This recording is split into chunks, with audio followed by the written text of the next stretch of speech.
And today is Saturday, October 10th, 2020. We have two esteemed panelists on the line. The first one is Diana Dennis. She is a U.S. Army veteran and a national advocate and activist on women veteran issues and lead administrator of social media services, Women Who Serve. Also, we have Steph Kalota, and this is the founder and administrator of social media group designed to address current legislation proposed or presented in the House or Senate called Veteran Legislative Quick Response Force. Love it. And there is, the discussion today will be Veteran Legislative Quick Response Force, and we'll talk about that. So why don't we open up the discussion? Diana, if you would like to speak first. And today, Colonel Arnold, nice to hear your voice. It's nice to hear you as well.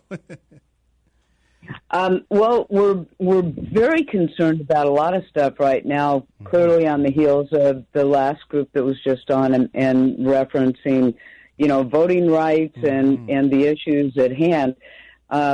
We've got a big bill right now, and one of the things that keeps coming up is how do you get a hold of your legislators, especially at a time when we don't know if they're going to be in session in D.C. We don't know who all's going to answer the phones, if they're going to be responsive. And every legislator that has come to the podium has said, it is a terrible thing that's happened at Fort Hood. We have to get a handle on it. We've got to do a better job. We're going to get legislation sponsored, and we're going to get it passed. So we got things put together. A lot of people across the country were calling their representatives. We called our senators. We said, you guys got to put stuff together.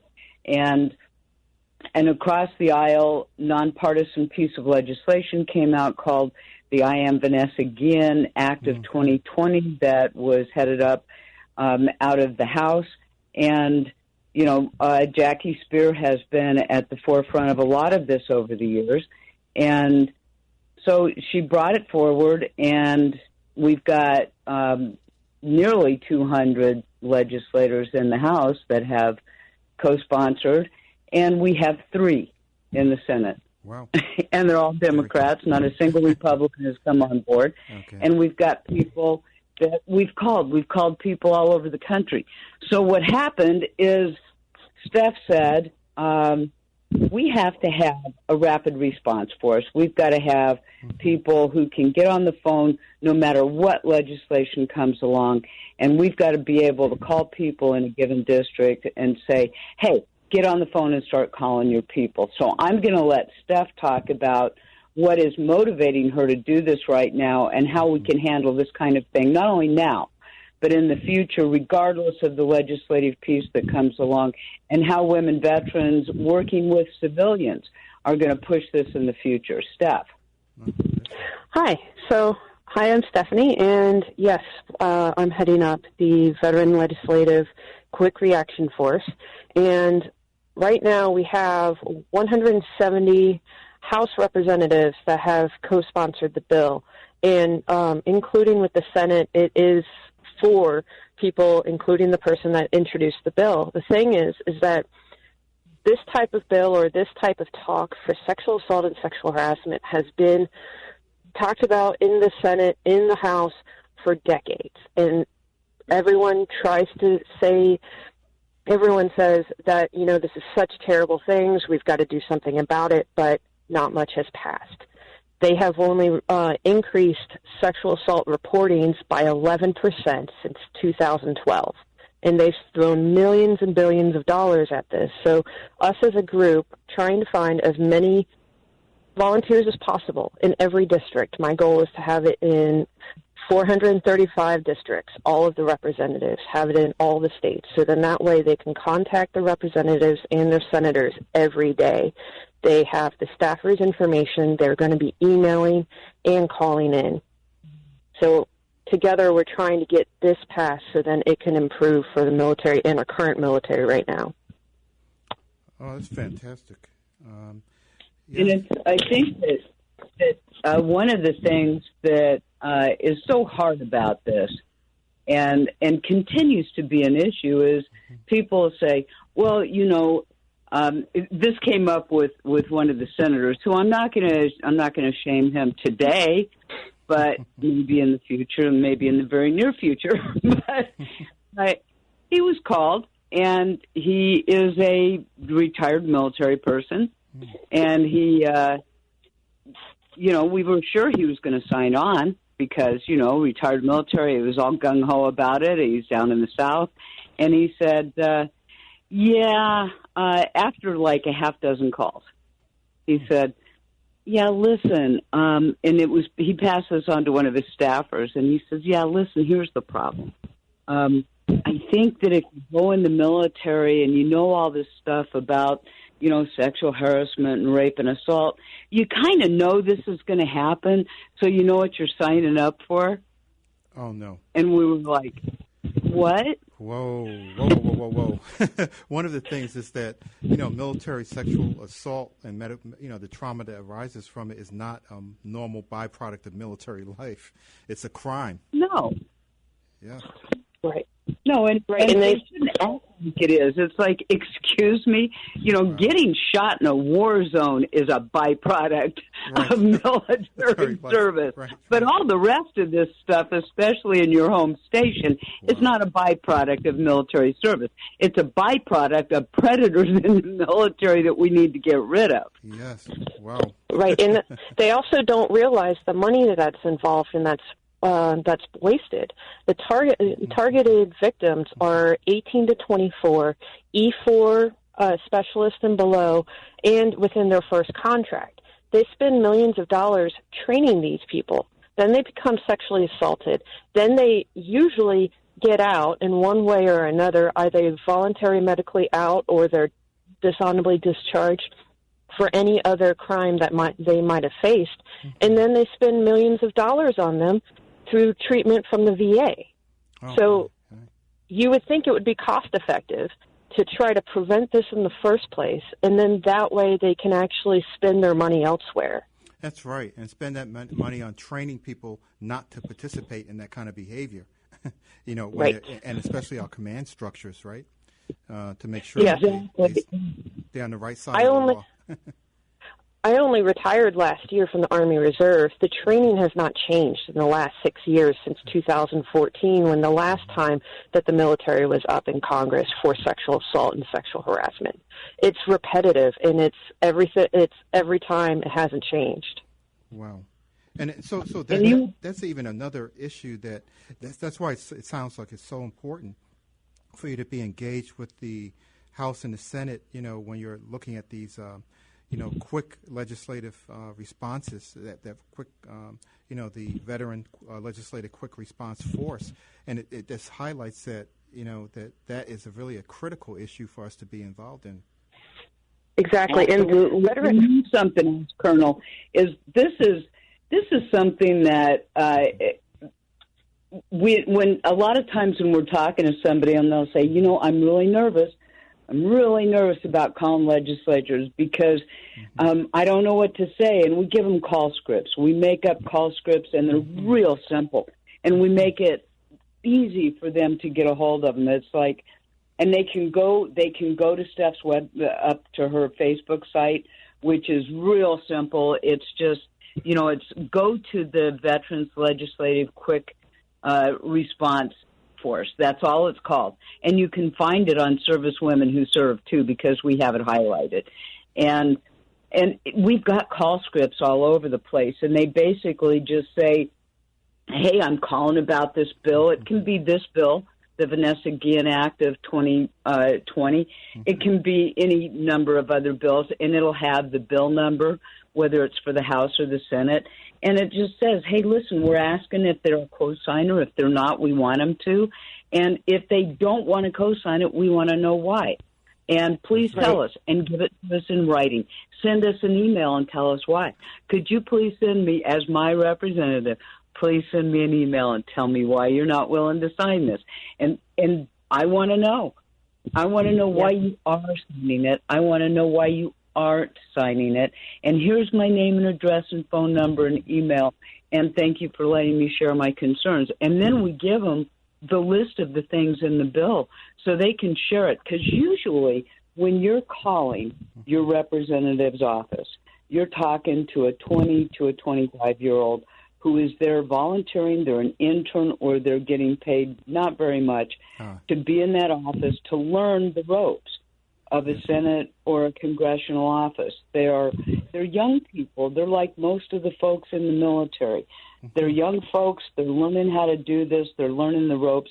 So don't call them and yell at them. Call them and tell them why you're calling, and tell them why it's important, and ask them to share that information. Ask them if you can fax them the information about the bill, and just say, look, this isn't just about, something mealy-mouthed. This is about missing soldiers. This is about missing airmen and missing Marines and, missing sailors. This is about people who they're saying are AWOL, who they haven't even bothered to look for. That's a component of this legislation, is let's figure out where our folks are. Let's not just presume they're guilty of something terrible. Because when they went looking for Vanessa Guillen, they found 2 other people dead. Oh boy. That they had just not bothered to go look for. And this is a running theme across military installations. And granted, my service, the Army, is guilty of a lot of this. We're a hard-based kind of field, and so that tends to happen more with us, and we're the largest service. But, we've got to take care of our people in a more robust fashion, and this bill does cover that. It also says we're going to train people up, and we're going to make sure they understand what sexual harassment is.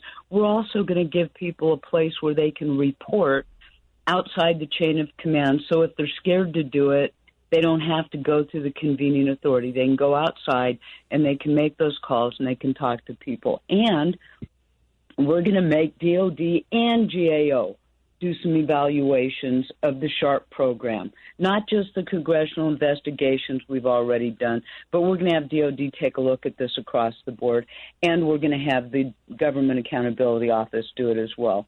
And we're going to cross-reference in this catch a serial offender database so that problems, you know how this works, Colonel. Somebody has a problem in their installation, and all of a sudden they just get rid of them and ship them off to another installation, and the new command doesn't know about them. This catch serial offender program helps find problem people in the military. So this program would cross-reference along with that catch a serial offender program. So there are a lot of good things about this bill, and we're really hoping that it'll catch on. And we really want people not to be scared to call their representatives. So we've got the call scripts. Steph's got it on the page. And we want people to get comfortable with knowing if they call every day that they're going to go into their boss and say, listen, we got a gazillion people calling every day. You got to look at this bill. Yeah, right. That's so critically important, because what I'm thinking is that you were talking about that, and while you were speaking, it made me think about the Constitution. First of all, that we have public debates and discussion places that we come together, and we actually secure that as a military. So you have your First Amendment right. You have to speak up to the people that you elected and put in office, and let them know what your concerns are. That's your civil right. That's what you're supposed to be doing as a citizen. And then we spend billions and trillions of dollars on updating military armaments to protect us in battle. We should be able to spend some money in protecting our own service members in service, right? So if there are things that we need to update within our own structure within the military, we need to be doing that too, right? We just can't stay complacent. Exactly. And then another thing that they're working towards on doing is getting sexual harassment, make it a crime instead of non-judicial punishment, non-judicial actions. The thing is that out of all of the people that are sexually harassed in the military, only 1% is reported. 1%. 1%, and it has not increased. Currently in FY19, fiscal year 19, 1,440 sexual harassment claims were filed. And it's so low because they're afraid of the retaliation. When you are retaliated against, you file an IG report. The IG is with the command, so they're not going to trust that system when they've already been retaliated by the same command. Wow. Are there any protections, legal protections, or that you're aware of, for things that are saying that people should be protected, or is this something that you're looking at with legislation? That this is something you need to respond to.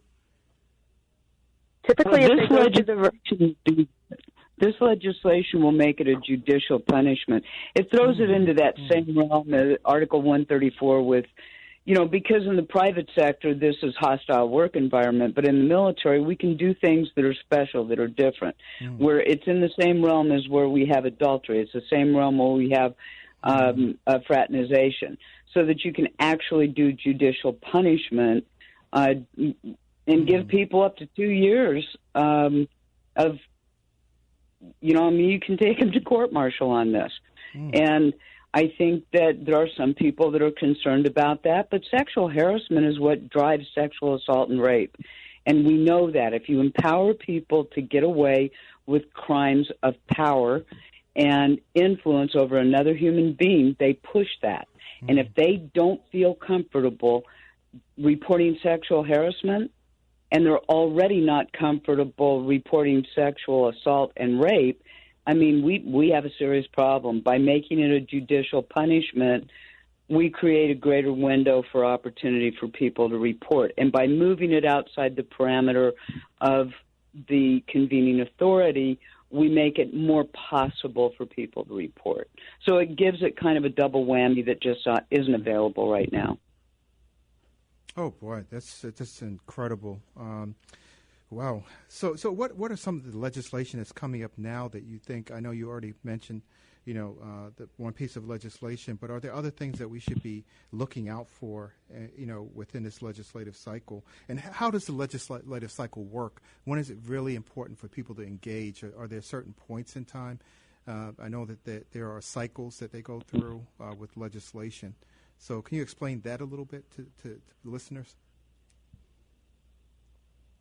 It depends on what's going on at the time. And right now, of course, we're trying to get through, are they going to fully fund things right now? We're coming down to the wire. We've got a really difficult election, and we're in the middle of a pandemic. So almost everything is being tabled. This particular piece of legislation is really important. So we're pushing it like crazy because you know what happens this year is anything that's still sitting on the table at the end of this election year, when we go, once November 3rd is over, whoever isn't elected is lame duck. And that means that there's a handful of days, and everything has to be done by the 3rd of January.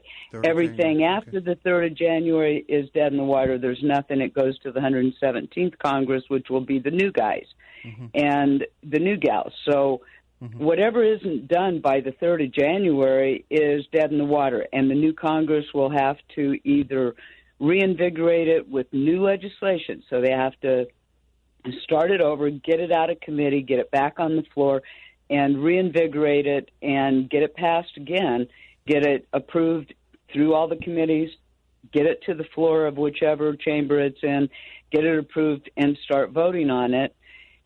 So whatever we can't get done in the next few weeks is dead. Okay. So this bill is the one we're concentrating on. Yes. We would like to see the Deborah Sampson Act go through at the same time. That's in Veterans Affairs. That was passed by the House. It's gotten out of committee in the Senate, but they added a lot of new stuff to it, which means, and you've seen this happen in the past, sir, yes. They've added a lot of stuff to it. So with all the things, all the balls that are in the air right now, goes back to the House. If the Senate passes it, if it goes to the floor, if it gets voted on, it goes through, and it goes back to the House. If the House votes on it in the form it's in right now, then they eat the cost of all of the new stuff, which means it's on the House's back for taking that money out of wherever else the budget is. Oh, boy. So this becomes like a shell bill, right? Yeah. Yeah, it's a game, and so they're like, okay, you just bought that whole deal. So we don't know what's going to happen. So we don't even know if that's going to get a vote. And we don't know if the Senate is going to go back in session hardly at all because of the danger of COVID. We don't know what's going to happen. We don't know how the election is going to turn out. And so we're just concentrating whether people are calling their folks in district or they're going to call them out in Washington. Most folks don't even have their people in their offices right now. So the best we can do is have folks leave messages. But most of the offices, and Steph can attest to this too, most of the offices have a message right now saying, call a particular office in their district. And that's the one office they have staffed. It's their preferred office back in their district.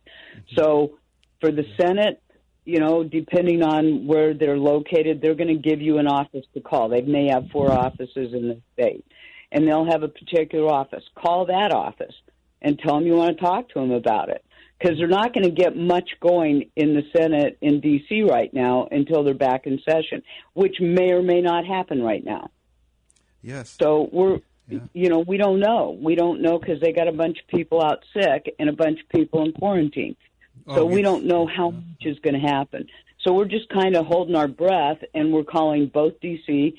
and district and hoping that we can get enough people on board that this will get to the floor and get a vote in the House, and that enough senators will come on board to vote for it if it gets a floor vote. So, right now we're just working our tails off, and Steph is out there calling everybody in every state